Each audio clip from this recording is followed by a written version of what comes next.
Dune Spice Wars is a fun and albeit complicated game with a lot of things to pick up and learn and a curve that is, well, kinda tough, and that's where I'm going to help you out. These are the 7 most critical things that I learned after putting some decent time into this wonderful RTS. So let's go ahead and get into it. So first, without going any further, it makes sense that the Council of Landsraad can make or break your game. Heavy political opposition can literally affect everything in this game, from resources to military development and more. If you were going for a political victory, then this is great, more power to you. But if you were going for anything else, don't forget to pay some attention to this aspect of the game. Nothing is worse than having a victory swiped away from you at the last minute because of a new edict. The second, building placement is crucial. Please just read the local bonuses.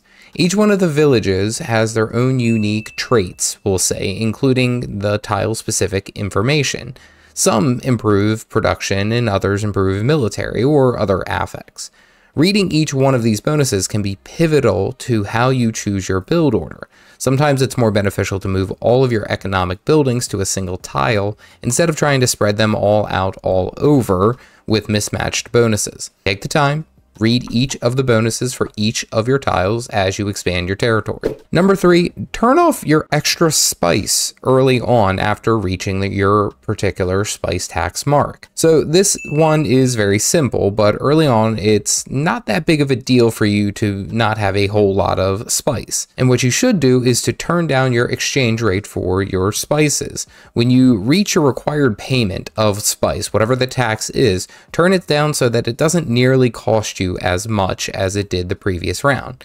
In early game, this makes a huge difference, especially when Solari can be in short supply. Now, later in the game, this may not be a reasonable thing for you to do because the spice taxes get really high. But if you have, for example, a solo spice field, it's going to be too much and you basically need to be pumping all of your spice into your own tax mark versus trading it for Solari. But if you micromanage this early on, you can start the game with some pretty good coin, which can help you out as far as units upkeep and even entering into the Choam markets. Number 4, allying with your local Seaths can provide massive benefits. Usually opening up trade, you need to exchange some of your water, and that really shouldn't be too much of a problem this early in the game.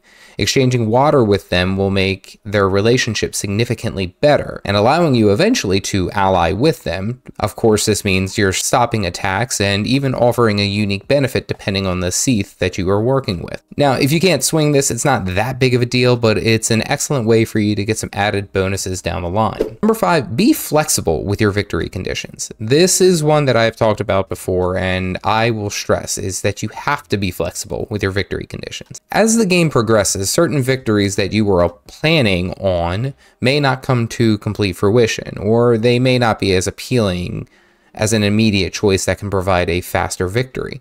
If you are going for a domination victory, for example, you may end up nearly completing a hegemony victory instead.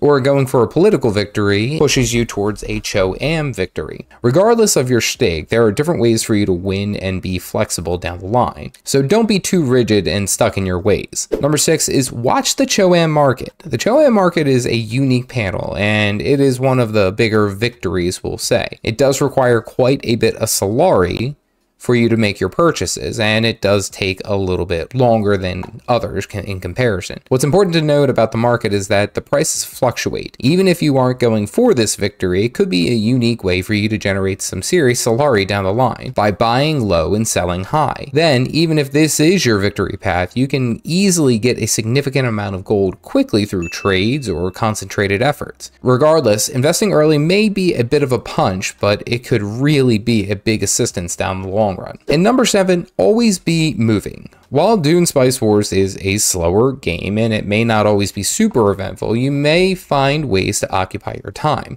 That could be planning your next moves or even moving some of your materials around to operate better. Point being is that even though this game can be a bit slower, there is usually always something that can be managed. And if there is not enough for you to do, look at consider moving the speed of the game faster so that you can get to certain aspects quicker. Each match can take a few hours to complete, so speeding things up and slowing them down when you need to can help you focus on what you need to achieve a victory. If you are new to Dune Spice Wars and you are looking for a simple way to get your matches started off right, click this video here for a beginner's guide to the game. As always, stay caffeinated, folks.